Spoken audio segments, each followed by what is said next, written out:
Pada tutorial kali ini saya akan menjelaskan bagaimana cara melakukan configuration settings pada modul accounting. Pertama kali kita harus masuk ke modul accounting, kita pilih configuration, dan kita pilih settings. Berikut terdapat dua settings, yaitu untuk general settings dan untuk accounting settings. Pertama kita cek general settingsnya. Apabila kita ingin menambahkan user baru, maka kita bisa klik manage users. Berikut adalah user administrator, di mana user ini adalah user default dari UBU. Kita bisa menambahkan dengan cara create. Kita pilih user kedua, yaitu user 2. Kita pilih emailnya, kita admin saja biar bisa dengan mudah diingat. Nah, di sini ada tab access right. Di sini apakah kita menunjukkan user ini sebagai advisor, sebagai billing, atau sebagai accountant. Di sini kita bisa tambahkan salah satunya, bisa sebagai advisor, berarti dia bisa melakukan anything about accounting di sini. Dan apabila kita ingin menambahkan access right saja atau ingin menambahkan settings juga untuk setting configuration, apabila kita ingin menambahkan modul settings juga, maka bisa kita pilih settings juga di sini. Oke. Untuk tab preferences, ini adalah tab untuk memilih localization, language-nya pakai apa, time zone-nya pakai apa. Dan untuk notification-nya ini bisa di-handle by email atau di-handle di UBU. Oke, kita save. Oke, kita tidak bisa menambahkan user dengan sama loginnya, berarti kita pilih email addressnya admin1. Oke, kita save. Berikut adalah overview dari user yang sudah kita tambahkan. Apabila kita ingin cek user yang baru, maka kita bisa melakukan perubahan password dulu dengan cara kita cek dulu di sini, kita klik action, kita klik change password. Nah, untuk user login admin 1 ini passwordnya apa? Kita tambahkan admin 1. Oke, change password. Nah, di sini kita bisa melakukan logout untuk cek. Kita masuk dengan user admin 1. Untuk passwordnya juga sama, kita masuk kunci. Oke. Untuk admin 1 kebetulan ini adalah sebagai advisor dan ada settings yang ditambahkan. Jadi akan muncul modul accounting seperti pada user administrator.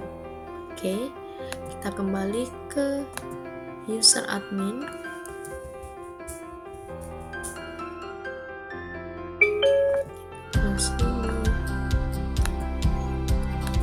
Kita masuk ke accounting lagi, kita pilih configuration settings. Oke, kita masuk ke general settings dulu. Kita sudah punya 2 user.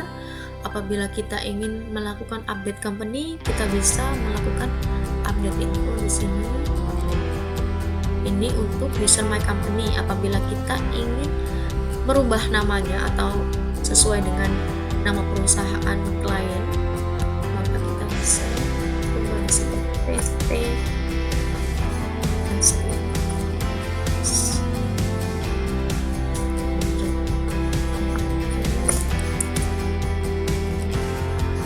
untuk addressnya ini nggak wajib diisi, cuman kalau misalnya mau diisi bisa diisikan, itu jalan 1, jalan 2. Nah, ini bisa kita isikan nomor teleponnya juga, bisa kita isikan emailnya dan nama websitenya jika ada. Untuk currency-nya kita set IDR. Oke, kita save. Maka kita sudah berhasil melakukan manage untuk company. Apabila kita ingin melakukan menambahkan banyak PT, maka kita bisa manage company. Kita klik company baru, misalnya PT Testing.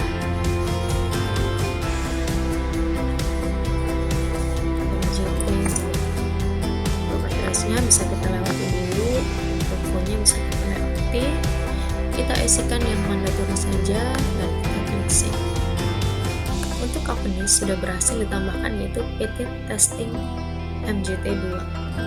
Kita kembali ke settings, yaitu general settings. Berikut adalah bahasanya.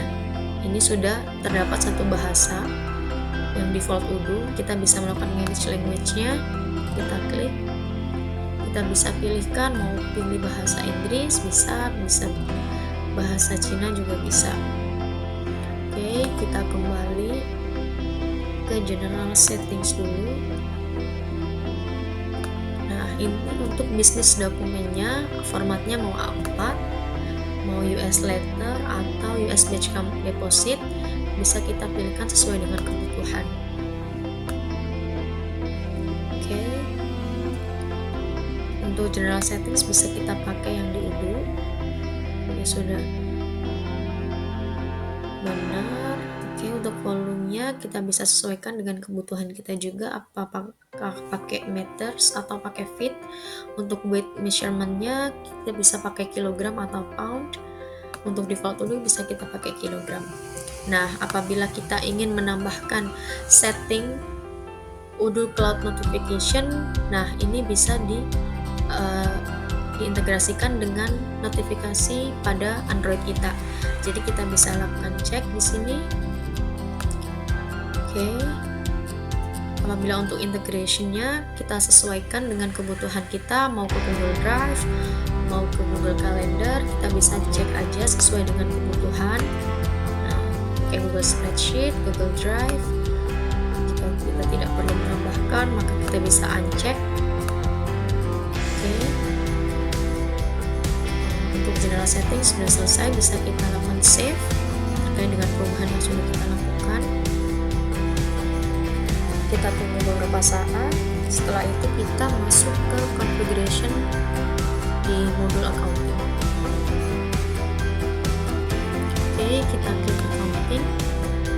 Nah, di sini ada fiscal localization. Oke, kita tunggu adanya. Nah, di sini kita bisa install core package-nya. Apabila kita di Indonesia, maka kita pakai Indonesia account chart template.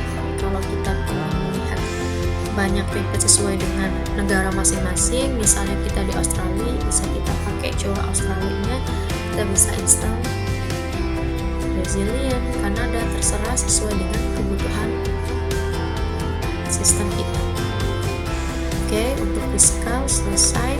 Untuk taxesnya sendiri, untuk default taxesnya bisa pakai sales taxnya 10%, untuk purchase taxnya 10%. Apabila kita ingin merubahnya, bisa kita tambahkan di sini. Jika tidak ada, bisa kita klik create. Untuk rounding methodnya kita pakai rounding per line atau global. Kalau misalnya per line bisa kita pilih seperti default Urdu ini round per line. Jika memang kita pilih secara global roundingnya, maka kita bisa klik rounding globally. Oke. Untuk currency-nya kita bisa pilih currency IDR. Jika memang perusahaan kita hanya membutuhkan satu currency saja. Apabila perusahaan kita membutuhkan lebih dari satu currency atau lebih dari dua currency, maka kita bisa lakukan centang multi currencies. Nah, di sini kita juga bisa menambahkan untuk account gain or loss-nya. Nah, kita bikinkan sendiri untuk jurnalnya. Ini adalah default Urdu. Apabila ada nama lain sesuai dengan kebutuhan perusahaan, maka ini bisa ditambahkan untuk exchange difference IDR-nya dengan nama lain. Untuk automatic currency rate, nah di sini jika tercek, maka update exchange rate-nya akan terjadi secara otomatis apabila ada update untuk rates-nya. Oke, untuk customer invoice-nya, ini adalah default sending option. Bisa kita print, send email, atau send by post. Kita bisa sesuaikan dengan kebutuhan juga. Oke, apabila kita membutuhkan untuk setting cash rounding, maka kita bisa lakukan checklist juga di sini. Untuk Indonesian localization, untuk default Urdu tidak diisi. Apabila kita membutuhkan dengan sesuai dengan kebutuhan perusahaan, maka kita bisa tambahkan. Untuk vendor bill sendiri, berikut adalah settings untuk accounting default diunduh. Ini sudah sangat tepat. Untuk vendor payment, apabila kita ingin melakukan payment berdasarkan cek untuk membayar vendor, kita bisa lakukan checklist di sini. Apabila tidak melakukan cek, maka tidak perlu di checklist. Untuk bank and cash-nya, untuk internal bank transfer ini biasanya ada account khusus yang ada di setiap perusahaan, pasti berbeda. Nah, ini bisa kita tambahkan account apa saja. Apabila kita ingin buat account baru, kita bisa klik and create. Untuk fiscal position year ini biasanya untuk kelas D-nya default itu Desember 31. Cuman kalau misalnya ada kebutuhan perusahaan misal sampai Mei atau sampai Agustus, maka bisa kita ganti bulannya dan tanggal. Untuk ini tax return periodicity ini berdasarkan periodik berdasarkan monthly atau trimester. Ini bisa kita rubah, misalnya remindernya 7 hari setelah periode, bisa kita ganti 8 hari, 10 hari, atau sekian sesuai dengan kebutuhan perusahaan. Kemudian untuk setting analytics, di sini biasanya kita butuhkan untuk analytic account, karena untuk pengumpulan transaksi pada vendor bill atau customer invoice berdasarkan setiap analytic account pada setiap divisi misalnya. Kemudian kita juga punya budget management, di mana budget management ini dibutuhkan untuk setting budget dalam akuntansi. Kita bisa centang di sini dan kita lakukan save.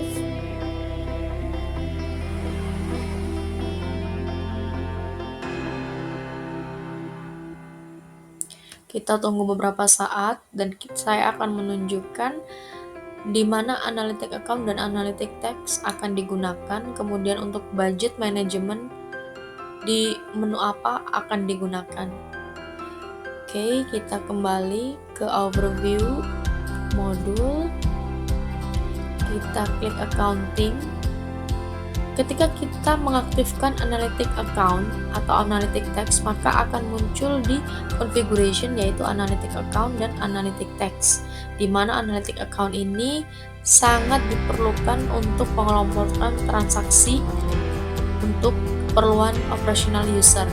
Kemudian untuk budget ini akan berpengaruh untuk reporting, terdapat budget analisis, kemudian di accounting akan muncul manajemen budget. Jadi di mana budget ini akan menentukan budget apa saja yang akan disetting atau yang akan dikonfig berdasarkan kebutuhan perusahaan. Sekian tutorial dari konfigurasi pada modul accounting.